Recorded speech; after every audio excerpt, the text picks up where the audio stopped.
Have you ever seen hell? I have. Hell is standing in front of the revolving doors of a 5-star hotel, watching your wife walk out holding another man's arm, her laughter stabbing your eardrums like needles, while your hand is still clutching the stomach medicine you bought for her. 7 years of marriage. 3 years of supporting her startup. 2 years of wading through long-distance loneliness. All of it meant less than some wild man who knew how to make her laugh. I did not explode. Not because I did not want to, but because it felt like a red-hot piece of iron had lodged in my throat. Even breathing hurt. I took off my wedding ring and threw it into the trash can outside the hotel. Then I turned and stopped a taxi. Where to, sir? The airport. Which airport? Any airport. The driver glanced at me through the rearview mirror. He probably thought I was insane. 6 o'clock in the morning. A man in a suit, eyes red, with no destination. Outside the window, the morning fog in Shanghai had not yet cleared. Neon lights struggled to stay alive in the gray sky. My phone vibrated 3 times. All messages from her. Are you coming home for dinner tonight? I asked the housekeeper to make your favorite pork rib soup. Husband, I put the equity transfer agreement you mentioned last week on the desk. Remember to look it over. I had insomnia again last night. I missed you. Every word was a knife. One cut after another, carving into my heart. Missed me? No. She missed the 81% technical equity in my hands. For 3 years of entrepreneurship, I built the entire AI algorithm framework from scratch. She handled commercialization and financing.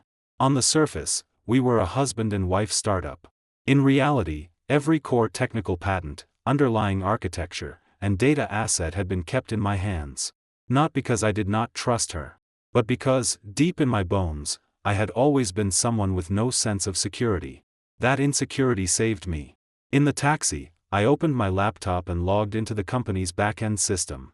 6:15 in the morning. No one in the technical department had arrived yet. The entire server was quiet as a grave. I began operating. Transfer the core algorithm library. Revoke API keys. Remove administrator permissions. Package and encrypt every technical asset, then upload them to overseas servers. My fingers flew across the keyboard. The speed made it seem as if I had practiced this countless times. In fact, I had. A founder's instinct told me to always leave a way out. I had only hoped I would never need to use it. At 7:03, the operation was complete.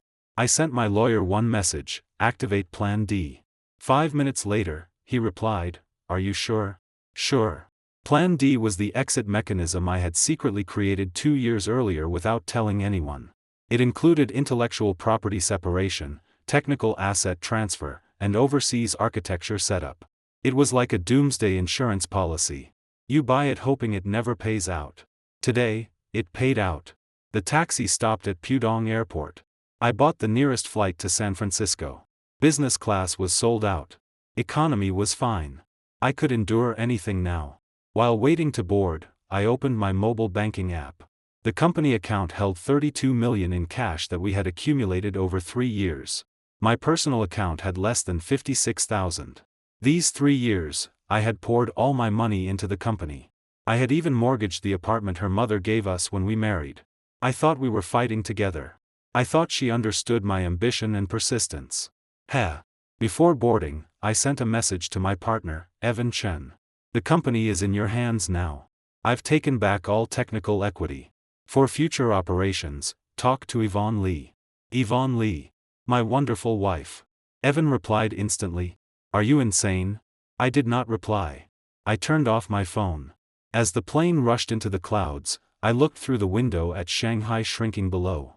Suddenly, I remembered 5 years ago. Back then, before we married, she curled up in my 30-square-meter rental room and helped me revise my business plan until 3 in the morning. I cooked a bowl of instant noodles and added a poached egg. She took one bite and said, "Husband, we'll be very rich one day." I said, "Yes. We will." And then the company truly succeeded. Series B financing reached $28 million. Valuation broke $140 million. She no longer had to revise business plans with me in a rental room. Because she had become the company's CFO. She had her own office, her own driver, and a black card she could swipe as freely as she liked. I thought she was simply busy. I thought her frequent business trips were normal. I thought she came home to our Lujiazui apartment less and less because she was tired. When a man lies to himself, no one is better at it. The plane landed in San Francisco at 8 in the morning local time. It was 11 at night Beijing time. I turned on my phone. Messages exploded. 37 unread messages from Yvonne. 23 from Evan. More than 100 from everyone else combined. I did not read Yvonne's messages. I opened Evan's first. What the hell are you doing? The technical team just told me none of the underlying code can be accessed. Yvonne can't reach you. She's going crazy. The company is completely paralyzed. The investors exploded too. The last message, sent at 1 in the morning, brother, what happened? I replied, she walked out of a hotel with another man. I saw it with my own eyes. Evan replied instantly, fuck. Then, holy fuck.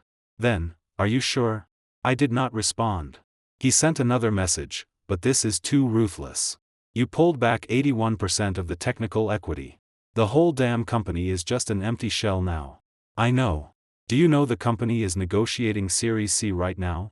Valuation is $420 million. You pulled everything back just like that.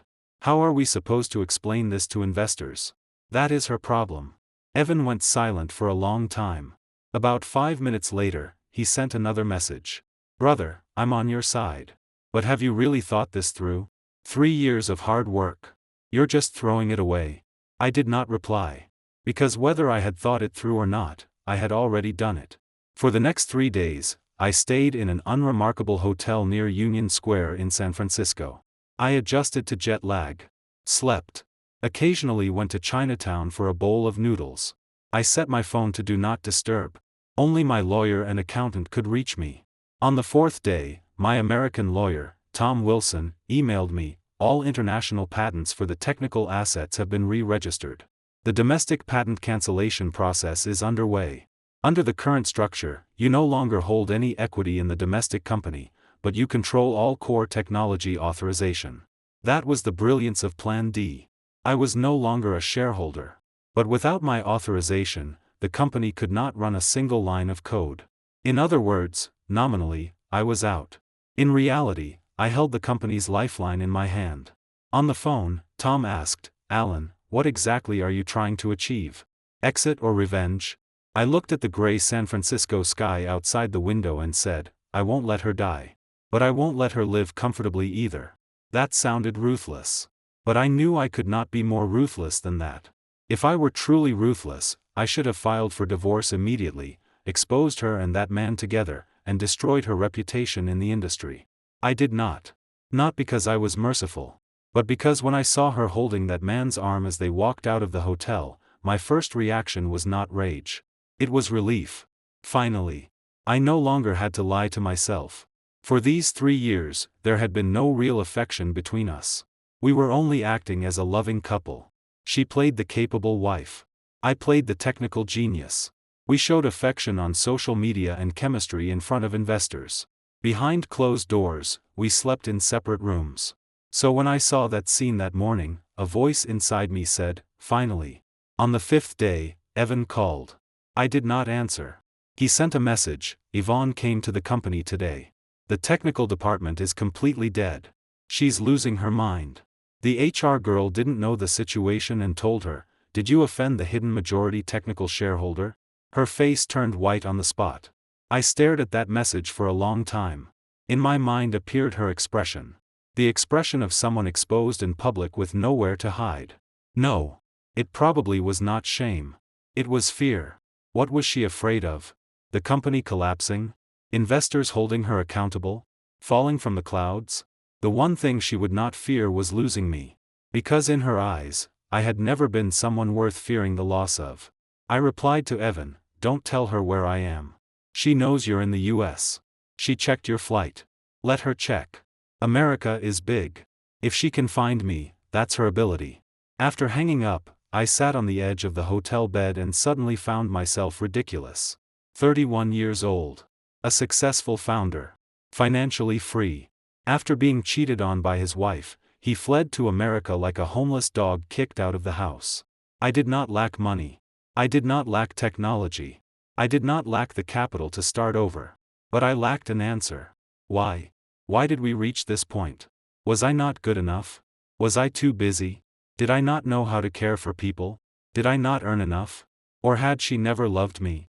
Those broken questions spun and spun inside my head. In the end, only one thought remained. Forget it. Adults do not talk about right or wrong. Only price. The price I made her pay was already heavy enough. But what I did not know was that an even heavier price was still waiting for me. My phone vibrated again. This time, it was Yvonne. Only one sentence: "Husband, I'm begging you to come back. Let's talk properly." Talk properly? Talk about how naturally your hand rested on that man's arm. Talk about how often you cheated.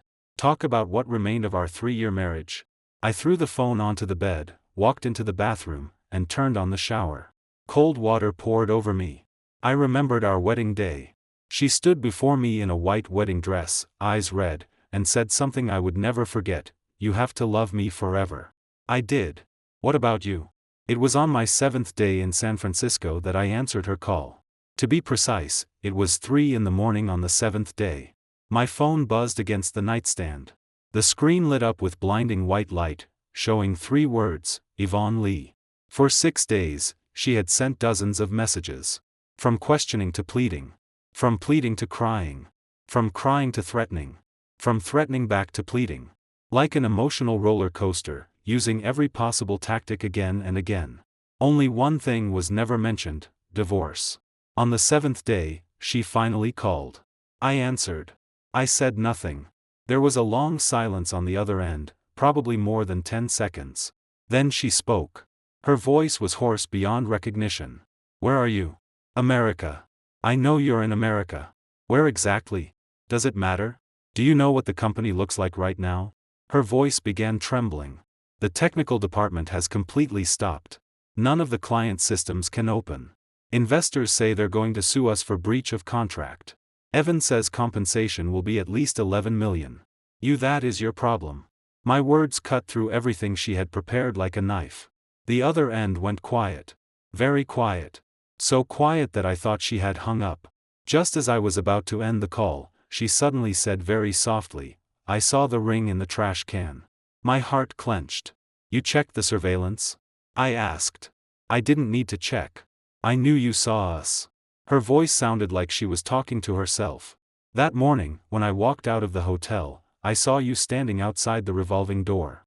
You were holding something. Stomach medicine." What I had been holding was stomach medicine I bought for her. I said nothing. "When you turned around and left, I thought you would rush over to question me, curse at me, or hit that man. But you didn't. You threw the ring away, stopped a car, and left. You left too cleanly. So cleanly that I thought I had mistaken you for someone else. You didn't. It was me. What exactly do you want?" Her emotions suddenly rose. Her voice sharpened. "The company is something we built together. You built the technology, but the business model, financing channels, and client resources, which one of those did I not fight for? Now you've locked all the technology. What exactly do you want? You want to know what I want?" I closed my eyes and took a deep breath. "I want you to experience what it feels like when the most important thing is taken from you." The other end went silent again. This time the silence was suffocating. After a long while, she asked in a tone I had never heard before, "Don't you want to know who that man is?" "No." "Why?" "Because he doesn't matter." "Doesn't matter?" She almost shouted. "Your wife walked out of a hotel with another man, and you don't care who he is? What changes if I care?" My own voice was terrifyingly calm. "Should I go beat him up? Or go make a scene at your company? Yvonne Lee, if I were that kind of person, would never have married you." A faint sob came through the call. She was crying. In the past, whenever she cried, I felt distressed. I would become flustered trying to comfort her. I would say 100 soft words just to stop her tears. Now, hearing those sobs, I had only one thought. So fake. "You don't need to cry," I said. "Tears don't work on me anymore." "I'm not acting, then what do you want me to do?" I interrupted her. "Forgive you? Pretend nothing happened? Go back and unlock the technology, then continue being your tool?" "You're not a tool." "Then what am I?" My voice finally wavered, as if the string stretched inside me for 7 days had finally snapped. "Tell me clearly. What am I?" Your husband? Or your technical partner? You're my husband enough. I hung up. The phone screen went dark, and the room fell into darkness again. But the string in my mind had not snapped. It whipped back and forth inside my chest, making it hard to breathe. When she said you're my husband, her voice had that familiar crying tone, the one she always used when acting spoiled. Before, I thought it was adorable. Now, it only hurt. No. Not disgust. Pain. A dull pain impossible to describe. Like someone sawing at my heart with a blunt knife. Because when she said that line, I actually still felt sorry for her. On the 7th day, I moved out of the hotel. Tom found me a temporary apartment in the South Bay, close to Silicon Valley. 2 bedrooms and a living room. Fully furnished. The complex had a pool and gym. Rent was $4,000 a month. Not much to me. After settling in, I sat in a nearby coffee shop for the entire afternoon. At 3 o'clock, the shop was not crowded. Soft jazz played in the background. I sat by the window. My laptop was open before me. On the screen were several legal documents Tom had sent. He wanted me to confirm the final plan. Complete separation from domestic assets. Full transfer of the technology licensing system into an overseas structure. That meant the domestic company would never restart. Unless Yvonne renegotiated authorization with me. And the premise of renegotiation was that I was willing to talk to her. I stared at the terms on the screen. My finger hovered over the trackpad for a long time. It was not hesitation. It was exhaustion. A fatigue that seeped from the bones, as if my entire body had been hollowed out. The barista was a Chinese girl who looked like an international student. When she passed with a tray, she glanced at my screen and quietly asked, "You're in tech too?" I looked up at her. She was in her early 20s, with a ponytail and an apron pinned with a name tag that read Amy. "Sort of," I said. "You don't look so good. Want some hot chocolate?" My treat. "No, thanks." She did not insist. She smiled and walked away. Watching her back, I suddenly thought of Yvonne 10 years ago. Back then, I was in graduate school, and she studied business at a neighboring university. We met at a startup competition. She represented her school, wearing a white dress and a ponytail, with 2 dimples when she smiled. That night after the competition ended, she added me on WeChat. Her first message was, "Your technical plan is really cool. Want to collaborate sometime?" We did collaborate. From a competition project to campus entrepreneurship. From campus entrepreneurship to our first company after graduation. Then to this unicorn valued at $140 million. 10 years. I went from 23 to 33. She went from 22 to 32. We gave the best years of our lives to each other. And to this company. And now? I sat inside a San Francisco coffee shop, hiding from the whole world like a deserter. That night, Evan called again. This time I answered. "Which area of San Francisco are you in?" That was the first thing he asked. "Why?" "I'm coming to find you." "Don't, I'm already in San Francisco. Just landed." Evan's voice sounded exhausted. "Yvonne bought me a ticket and asked me to persuade you.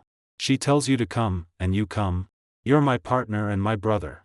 If I don't come, check whether you're dead, who will?" I fell silent. Evan was the company's COO. He had followed me from the first day of the startup. He was the type who spoke little but worked steadily. Inside and outside the company, he handled countless matters.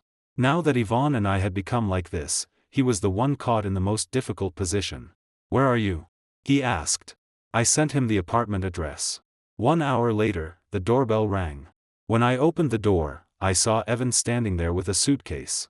His shirt was wrinkled. His face was full of exhaustion. He looked at me. The first thing he said was, "You've lost weight. Come in." He entered, leaned his suitcase against the wall, looked around the apartment, then sat on the sofa. He stared at me for a long time. "What are you planning to do?" "I don't know.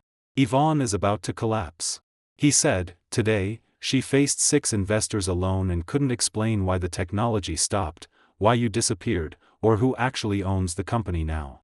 In the end, a partner from Foresight Capital slammed the table and said they would sue her personally. Foresight Capital was our lead investor for Series C. They had invested $14 million.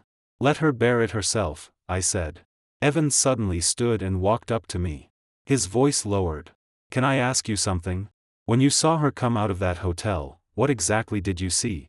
Did you see her open a room with him, or did you only see her walk out with him? Is there a difference? Of course there is. If they only walked out of the hotel, maybe I saw her holding his arm. They were very close. When they came out, they even kissed. I looked into Evan's eyes. What, maybe, do you think is left? Evan's face went pale. He sat down, hands braced on his knees, silent for a long time.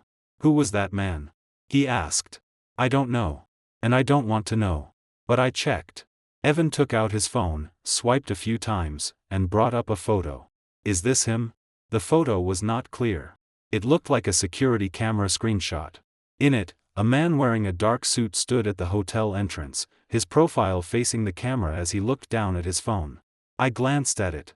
My heart contracted violently. Not because of him. Because of the belt buckle at his waist. A gold Hermes SH buckle, shining brightly. That morning, standing outside the revolving doors, what I had seen most clearly was that belt buckle. The sunlight had struck it so hard it hurt my eyes. It's him, I said. Evan took a deep breath. Do you know who he is? Who? Gavin Gu. That name poured over me like a basin of ice water. I knew Gavin Gu. The entire industry knew Gavin Gu. Founding partner of Foresight Capital. One of the country's top venture capitalists. A man in his early 40s who had invested in 12 listed companies. A legend in the industry. And the decision maker for our Series C lead investment. Gavin Gu. My damn angel investor. No. Not angel. Demon. I suddenly understood why Yvonne had been traveling so often over the past half year. Why the financing negotiations dragged on for so long. Why she frequently flew between Beijing and Shanghai. It was not because work was busy. It was because of Gavin Gu. How long have you known? I asked Evan. I only confirmed it today. Evan's voice was low. Before this, I only felt that her communication with Foresight was too frequent. But I didn't expect, damn it. I really didn't expect it would be him. I walked to the window and opened it. The cold San Francisco night wind poured in, numbing my scalp. Does she know you found out? Evan asked. She knows. What did she say? She said she wants to talk properly. Are you going to talk? I turned and looked at Evan. Then I suddenly laughed. It was not happy laughter. It was a kind of desolate laugh that even I found bleak. Evan, tell me. If your wife got together with your company's investor, what would you talk about? What can you talk about? Licensing rates? Financing terms? Evan said nothing. I continued, she wants to talk, not because of me, but because of the technology. She needs me to go back and unlock the system. She needs me to keep being her technical tool. As long as the system is restored and the company operates normally, whether I go back or not doesn't matter. So you're just going to keep dragging this out? I don't know. I repeated those words like a machine. I really don't know. That night, Evan slept on the sofa in my apartment. I lay on the bed in the bedroom and could not sleep. My mind replayed everything over the years like a film. The first time I met Gavin Gu was 2 years ago, during our Series A financing. He represented Foresight Capital and came to negotiate with us. He sat at the head of the conference table in a suit, smiling politely, speaking flawlessly. That day, Yvonne sat directly across from him. She wore a newly bought Chanel suit and delicate makeup. At the time, I thought she had dressed up to support the scene. Now, thinking back, for whom had she really dressed? The answer was obvious. After the Series A talks ended, Foresight Capital did not invest because we failed to agree on valuation. But Gavin stayed in touch with Yvonne. At the end of last year, we started Series C financing, and Gavin came to us on his own, saying he believed in our technical barrier and was willing to offer a high valuation. At the time, I thought he was an investor with vision.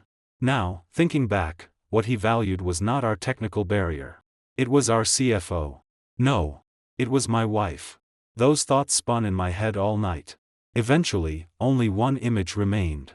That Hermes belt buckle glittering in the sunlight. The next morning, Evan left. Before leaving, he stood at the door, looked at me, and said something I still remember to this day. Alan, whatever decision you make, I'm on your side. But there is one thing I have to say. Don't let hatred become the fuel for the rest of your life. That stuff does not burn long. After he left, I sat in the apartment for an entire day and did nothing. The sunlight in San Francisco was beautiful. It poured through the floor-to-ceiling windows, casting a large patch of light on the floor. I watched that light slowly move from one side to the other. Suddenly, I felt like an animal trapped in a cage. The door was open. But I did not know how to walk out. On the 8th night, I received another message from Yvonne. This time, it was not text. It was a voice message. I did not play it. But my finger hovered over the screen for a long time. In the end, I still pressed it. Her voice came through the phone, carrying a kind of exhaustion I had never heard before. Alan, I know you don't want to hear me speak, but there are things I must tell you. That day, when you saw Gavin Gu and me come out of the hotel, it was because he tried to rape me in the room. My brain shut down in that instant. I went to Beijing to negotiate with Foresight. The final Series C terms were stuck on the repurchase clause. He asked me to meet at the hotel. I thought it would be in the lobby, but he gave me a room number. I went. He locked the door and started touching me. I struggled for a long time before I escaped. When I walked out, I was too scared. I only wanted to leave quickly, so I held his arm and pretended everything was normal. Because there were cameras in the hallway, and I didn't want the surveillance to capture me struggling. Her voice trembled. You saw us kiss. Is it possible you saw the angle wrong? Or maybe he forced me? My whole body turned cold. Not because I believed her, but because she could actually invent such a story. The screenshot Evan sent me showed Gavin standing at the hotel entrance. His expression was natural. His posture relaxed. He did not look at all like someone who had just attempted rape and failed. More importantly, when Yvonne walked out holding his arm, her smile was real. I had seen countless versions of her smile. Happy, shy, polite, professional, perfunctory. That morning's smile was genuine delight. A woman who had just barely escaped an attempted rape could not smile like that. But when she said those words, the trembling in her voice was real too. She was not lying to me. She was lying to herself. Lying to herself so she could believe that story. Lying to herself that she had not been willing. Lying to herself that she still had a chance to save things. But I was no longer the fool who would believe her. I did not reply to that voice message. I only turned off my phone, walked into the bathroom, and turned on the shower. Hot water poured over me, but I felt cold everywhere. Not because of the story she had made up, but because I suddenly realized something. I did not hate her. Truly. Not at all. I was simply completely disappointed in her. So disappointed that I was too tired even to hate. That feeling was more terrifying than hatred. Because hatred at least means you still care. Disappointment means you no longer even have the strength to care. After leaving the bathroom, I picked up my phone and sent Tom an email. Confirm the final plan. Begin full asset separation. After sending it, I lay on the bed and closed my eyes. That night, I slept well. It was the first dreamless sleep I had in 7 days. The moment that confirmation email was sent, I seemed to hear a string inside my body, stretched to its limit, snap cleanly. There was no pain. Only the relief of dust finally settling. Over the next few days, I handled all remaining payments and legal processes related to the technical asset transfer. Tom Wilson was incredibly efficient. He was like a precise machine, filing, sending, and confirming every document. In legal terms, the domestic company that carried 10 years of our hard work had been completely separated from me. It was like a beautiful body that had lost its soul. Only an empty shell remained. And I, Alan Chen, held the only key that could make that shell run. But I would not use it again. Yvonne stopped sending voice messages or texts. Maybe she finally understood that in front of absolute evidence and reality, any excuse was painfully weak. Or maybe Evan returned and passed my attitude on to her. Either way, her world seemed to become quiet all at once. That quiet felt strangely unfamiliar. The San Francisco sun was still beautiful. In my South Bay apartment, I began a new life. Every morning, I got up and went running. I ran along the coastline all the way toward the Golden Gate Bridge, watching seagulls circle in the morning fog. Then I came back, showered, opened my computer, and began building a new framework. A framework that belonged completely to me.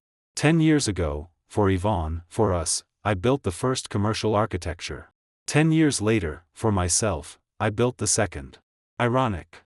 But fair. The Chinese student barista, Amy, occasionally chatted with me. Maybe because I was the only Asian face in the shop who could order an Americano and sit for an entire afternoon. She knew I worked in tech, but she never asked too much. She kept just the right distance. That distance made me comfortable. Did you run into some huge trouble? One day, she handed me a hot chocolate. I had not ordered it. She forced it into my hand anyway. Your face looks as gloomy as San Francisco weather. I looked outside at the bright blue sky and tugged at my mouth. Family matter. Almost handled. She did not ask more. She only patted my shoulder. Good. As long as it can be handled.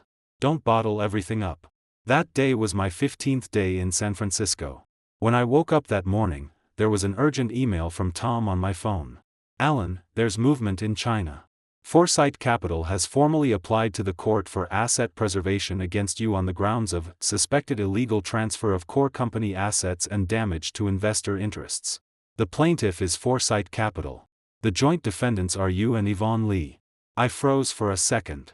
Then I laughed coldly. What a perfect case of dogs biting dogs.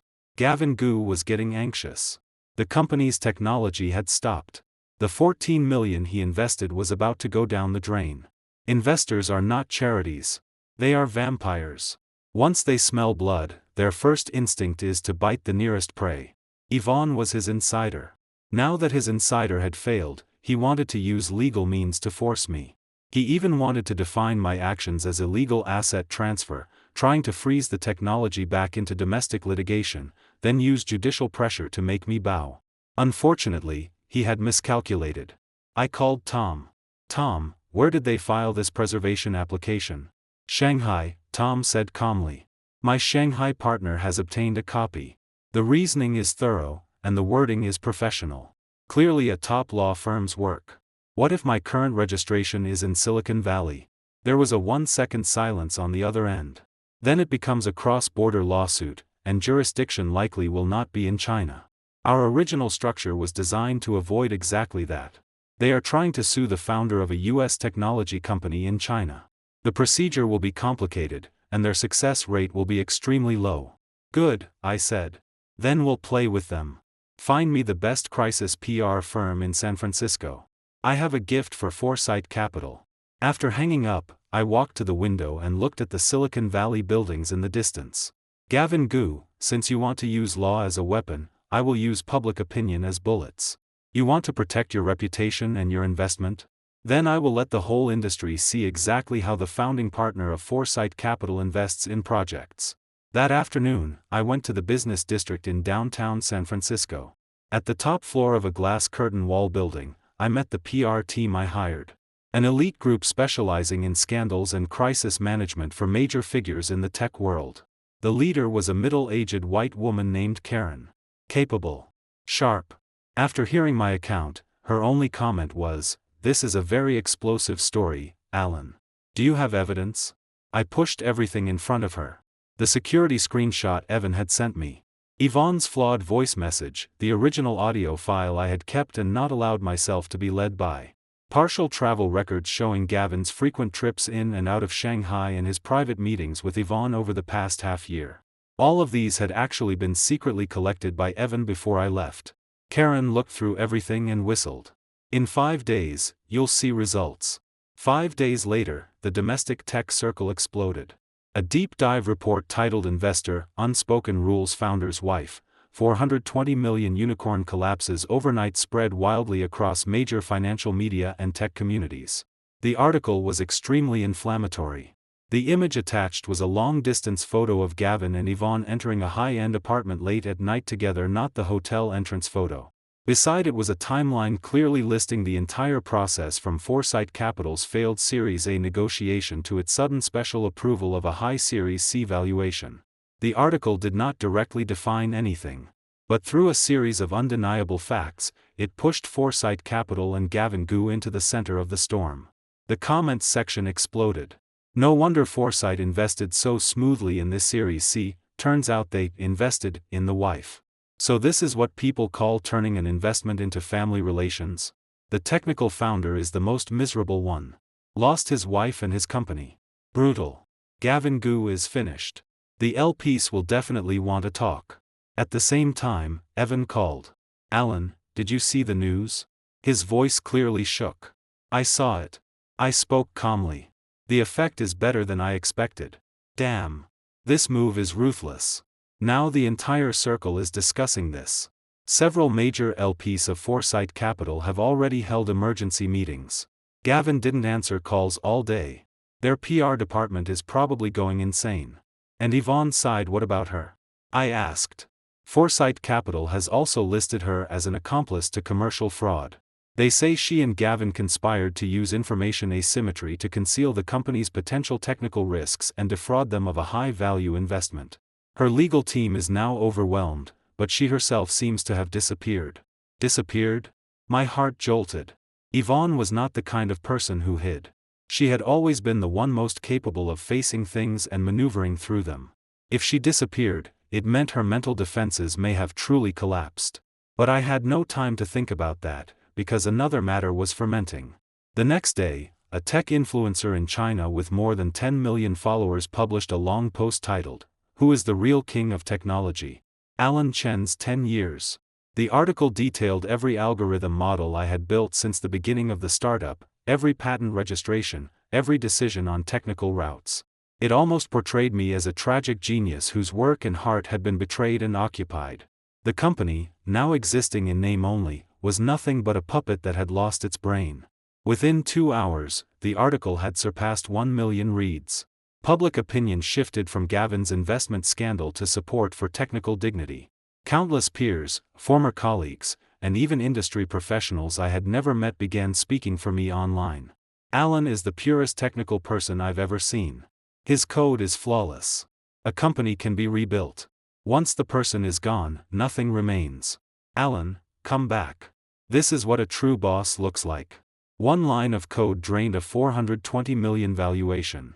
I sat on the apartment sofa, looking at those dense comments on the screen. My heart was surprisingly calm. The pleasure of revenge did not come fiercely.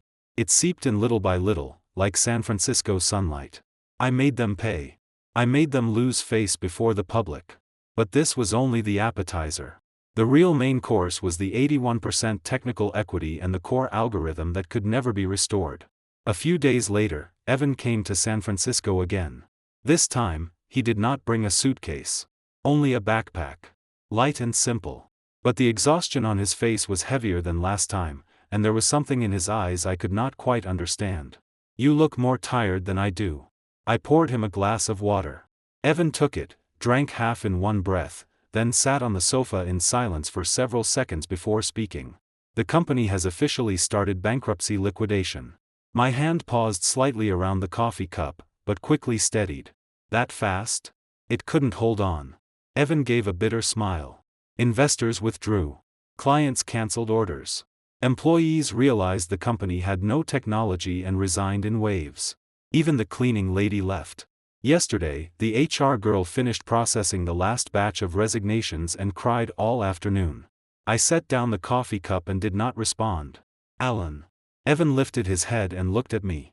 "I didn't come to persuade you to go back and unlock the technology. The company is beyond saving. I know that now. I came to tell you something else." "What?" "Yvonne went to the hospital last week." My heart tightened, but I showed nothing on my face. "What happened?" "She's pregnant." Evan looked at me and said each word clearly. The air seemed to freeze in an instant. My mind started running at terrifying speed. Pregnant? Whose child was she carrying? Mine? Or Gavin Goo's? How far along? My own voice sounded tight. 8 weeks, Evan said. Based on the timing, it should be around when you left Shanghai. But she was already with Gavin then.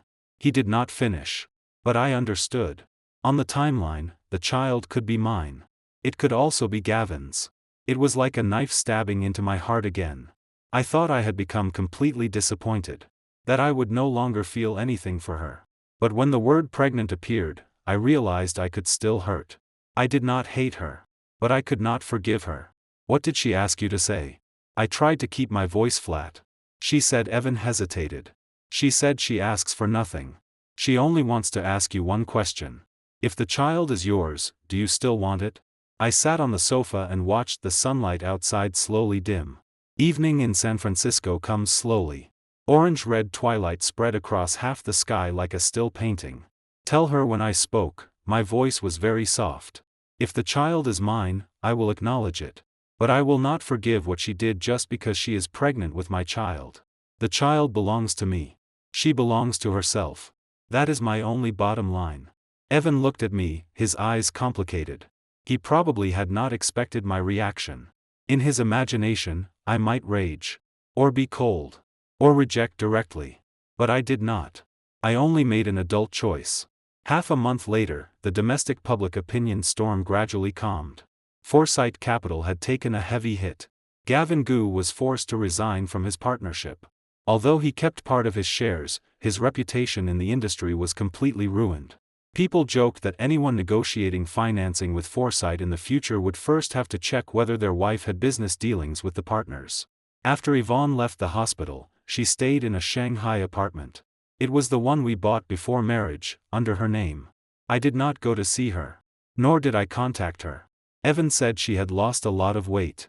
She looked as if she had shed a layer of skin, but her mental state was relatively stable. I decided to return to China. Not for her. For that child. If the child was mine, I had to bring it back. When the plane landed at Pudong Airport, Shanghai's sky was gray, just like when I had left 2 months earlier. People moved through the airport. Outside the huge glass windows was the familiar outline of the city. I dragged my suitcase out and paused at the entrance of the arrivals hall. A humid wind carrying the scent of the city blew across my face. It was a little cold. Evan came to pick me up. He stood outside the arrival hall in a black jacket and waved. I walked over. He took my suitcase and patted my shoulder. "You're back." "I'm back." We got into the car. He started the engine, and the car entered the airport expressway. The scenery outside flew past quickly. Familiar high-rises, overpasses, billboards. Like a memoir pressed into fast forward. "How is she?" I asked. "Okay." Evan gripped the steering wheel and looked ahead. "I told her what you said." She heard it and said nothing. She stayed alone in her room for an entire day. When she came out the next day, her eyes were swollen badly, but she looked calmer than before. "Is she willing to give me the child?" She said she hopes you can speak with her in person. I fell silent for a while. "Where is she?" "At home." Evan drove me downstairs to that apartment building. I stood below and looked up. 23rd floor. A few pieces of clothing hung on the balcony. The curtains were drawn. We had lived in this complex for a while before. Later, after moving into the big apartment in Lujiazui, this place had stayed empty. I did not expect her to move back here. I took the elevator upstairs and stood at the door. I took a deep breath. The doorbell rang once. The door opened. Yvonne stood behind it. She wore a loose white sweater. Her hair hung down, longer than before. She had lost a lot of weight. Her jawline had become sharp. Her face had almost no color. There were faint shadows under her eyes. Our eyes met. In that moment, many complicated emotions rose inside me. Rage. Disappointment. Pity. Strangeness. Familiarity. All kinds of things mixed together like a spilled bowl of seasoning. But in the end, everything settled. Only calm remained. "Come in." She stepped aside. I walked in. The living room was not large, but it was warmly arranged. The sofa was one we had bought together from IKEA. On the coffee table sat a cup of tea that had already gone cold. A few green plants stood beside the TV cabinet. She went into the kitchen, boiled a fresh pot of water, poured me tea, and set it on the coffee table. Then she sat on the single sofa across from me, hands folded on her knees, head lowered in silence for a long time. That child, her voice was very soft when she spoke. "Is yours?" I looked at her and said nothing. I did a DNA comparison before delivery. Before pregnancy, I was with him once. But a week before that, we were together too. Her voice began trembling. "The timing results show it is yours. Are you sure?" "Sure." She lifted her head. Her eyes were full of tears. "Alan, I know I don't deserve to say any of this. I know I did something unforgivable. He and I started near the end of last year. He promised that after Series C, he would give me part of the equity and help me secure a position inside Foresight Capital. I was blinded by greed. She could not continue. Tears finally fell. I know whatever I say now is useless. She wiped her tears and forced her voice to steady. The child is yours. If you want to take the child, take the child. I won't stop you. I only have one request. Can you let me see the child sometimes? I looked at the woman before me. 10 years. From the girl who revised my business plan in a rental room until 3 in the morning to a company CFO, and now to a woman sitting in this small apartment, crying and begging me to let her see her child. She had changed too much. I had changed too much too. After the child is born, I'll take the child to America, I said. You may come see the child, but you cannot be alone with the child. That is the only condition I can accept. She nodded. Tears surged again. Okay. Okay, and one more thing.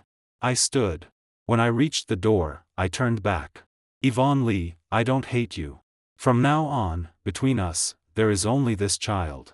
She sat on the sofa, curled into a tiny shape, crying so hard her whole body shook.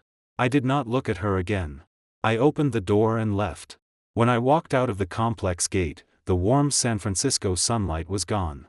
Shanghai's weather was gloomy. But breathing the air here, I suddenly felt that something in my heart, something that had been suspended all this time, finally landed. 8 months later. Silicon Valley. Inside a spacious, bright office, the huge floor-to-ceiling windows looked out over the San Francisco Bay Area skyline. I sat behind my desk. Before me were 3 monitors filled densely with code and architecture diagrams. I had founded a new company. Its name was Phoenix. Rebirth from ashes. Evan came up with the name. He said, "You burned down everything from the past and flew out of the ashes. If that's not Phoenix, what is?" I thought it sounded good, so I used it. The new company was not large. Including me, fewer than 20 people. But every one of them was a top technical talent I had recruited from around the world. Our core product was a fully decentralized AI architecture platform. From the underlying framework to the application layer, I built it all with my own hands. This time, I did not seek any investment institution. I used my own money. The 56,000, plus overseas technical consulting orders I had received during my time in San Francisco, plus personal investments from friends I met in Silicon Valley, formed our first round of startup capital. It was not much. But it was enough. 3 months ago, Phoenix launched its first commercial version. The user response was surprisingly good. A European logistics giant signed an annual contract with us. Then came a Japanese fintech company. The orders were not huge, but our reputation was slowly building. That day, Evan flew over from China. When he opened the door and walked in, he held a document in his hand. His expression was complicated.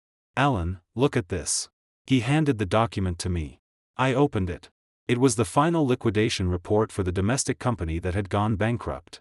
In the appendix was an asset list. One section caught my attention.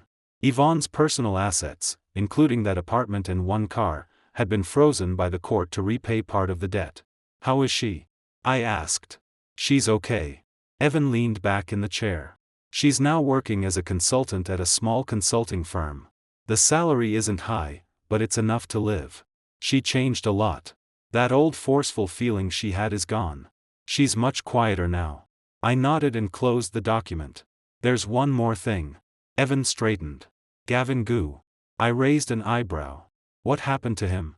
"Last month, someone photographed him at a private reception. He was drunk, trying to raise money from former investors, and got rejected. The scene was pretty ugly. No one in the circle wants to work with him now. He's completely done." "Karma," I said. "Yeah." Evan nodded. "Oh, right. Show me a picture of your daughter." I opened my phone album and handed him a photo. In the picture, a chubby little girl over 5 months old sat in a baby chair. Her hands grabbed a toy duck. She grinned so wide a tiny tooth showed. Her eyes were round and energetic. "Damn, she really looks like you." Evan studied the picture and sighed. "Those eyes. That stubborn look. When she grows up, she'll definitely be fierce." "She's not fierce." I took the phone back. The corner of my mouth lifted without me noticing. "She just has a bit of a temper. Like you. Like her mother." The moment I said that, even I froze. Evan glanced at me but did not continue the topic. That afternoon, I left work early and went home. I had moved into a larger apartment in Palo Alto. The school district was excellent. There was a huge oak tree in the yard. I pushed open the gate and walked in. From inside came a burst of giggles. The nanny, Emma, held the little one and spun around the living room. The baby raised both chubby hands, laughing until her eyes narrowed into lines. "Daddy's home," Emma called to me in English. The little one heard the sound and turned her head. When she saw me, her smile grew even brighter. Both little hands reached toward me. Her mouth made unclear ah sounds. I walked over and took her from Emma into my arms. She wrapped her arms around my neck and buried her head against my shoulder. Her soft hair tickled my neck. In that moment, I suddenly remembered a question I had once asked myself in that San Francisco coffee shop. Why did things reach this point? Now, I had the answer. Because some roads must be walked alone. Only when you reach the end can you see new scenery. I carried my daughter into the yard and stood beneath the big oak tree. Sunset leaked through the branches, scattering golden patches of light across the ground. The little one reached out to grab the light. She could not catch it and became so anxious that she whimpered. I looked at her and smiled. I have seen hell. And heaven, I am building with my own hands. Another year passed. Phoenix completed its Series A financing. The lead investor was a top fund from Singapore. No domestic institution participated. I had deliberately avoided all domestic capital. Not because I held a grudge, but because I wanted to focus on what I truly wanted to build. The company's valuation broke $1.5 billion. This time, the money was not something someone else gave me. It was something I earned myself. Evan officially resigned from his domestic position and joined Phoenix as global COO. His wife and child also moved to America. They lived on the street next to mine, a 5-minute walk away. On weekends, we often had barbecues together and took the kids to the park. Life was simple. But it felt steady. As for Yvonne, she occasionally made video calls to talk to the little one. My daughter was over 2 years old now and could say simple words. Whenever she called mommy at the screen, I could see the light in Yvonne's eyes.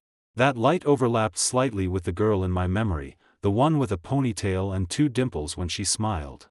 But she was no longer the same person. She never mentioned reconciliation. I never mentioned it either. Between us lay a river that could never be crossed. But I kept my promise and let her see the child.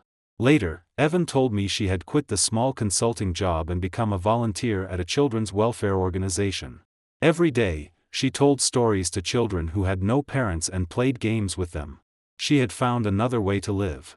When I heard the news, my heart did not ripple. I only nodded. Good.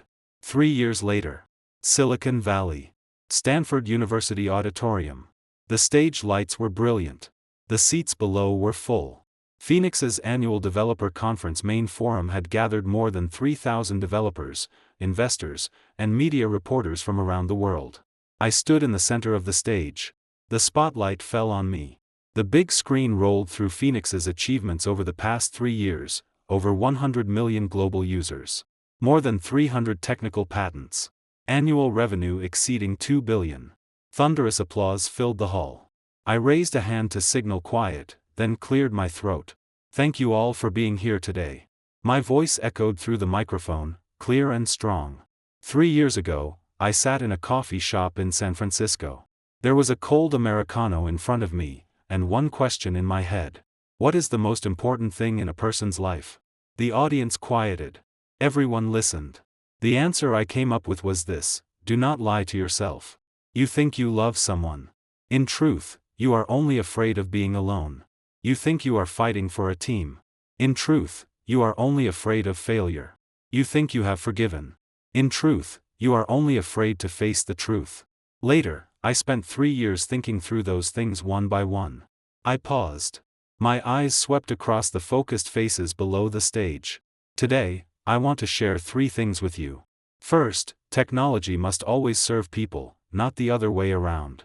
If one day you find that your technology is being used to hurt others, or being used by others to hurt you, you must have the courage to take it back. Second, failure is not frightening. I once lost a company, a marriage, and 10 years of trust. But I stood up again.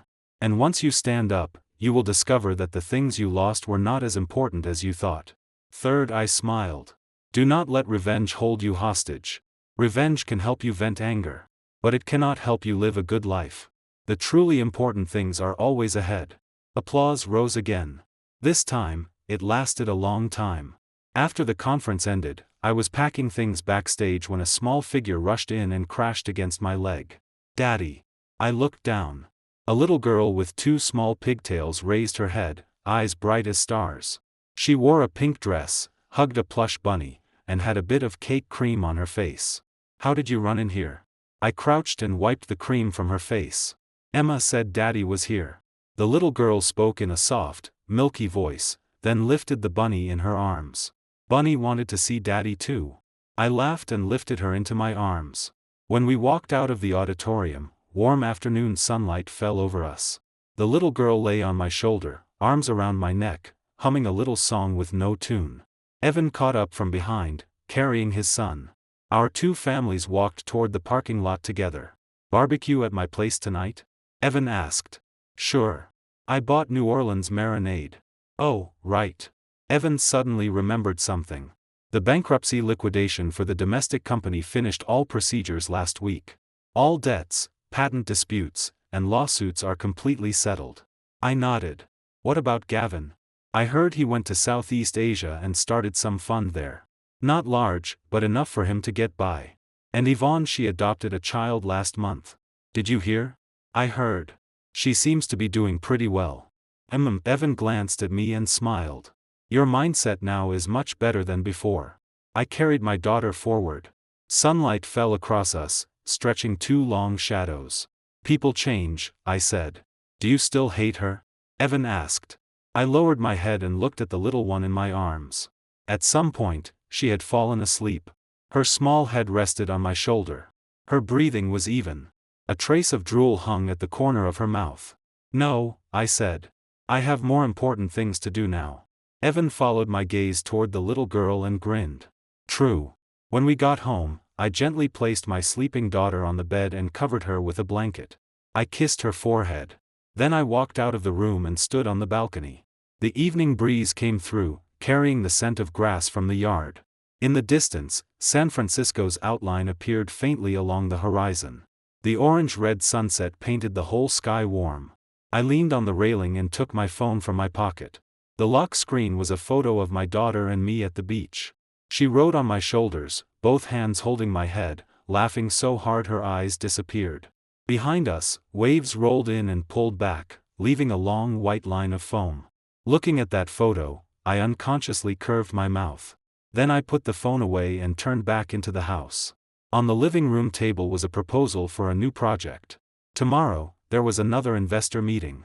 The day after tomorrow, I had to go to Europe to evaluate a new partner. Life was busy, but steady. After dinner, I told my daughter a bedtime story. She leaned in my arms and fell asleep halfway through, her little head nodding again and again. I put her back in bed, turned off the lamp, and stood in the doorway watching her for a moment. Moonlight leaked through the gap in the curtains and fell across her round little face. Sleep well, I whispered. Then I gently closed the door. Back in the living room, I stood before the floor-to-ceiling window and looked out at San Francisco's night. Neon lights flickered far away. The city looked like a flowing river of stars. The man who stood outside the revolving doors of a 5-star hotel 3 years ago, watching his wife walk out with another man, was gone. In his place stood someone else. A father. A founder. A man who rose again from the ruins. I have seen hell. Heaven, I am still building. But that does not matter. What matters is that I finally know how to keep living. That's all for today's story. Remember to subscribe and leave a comment.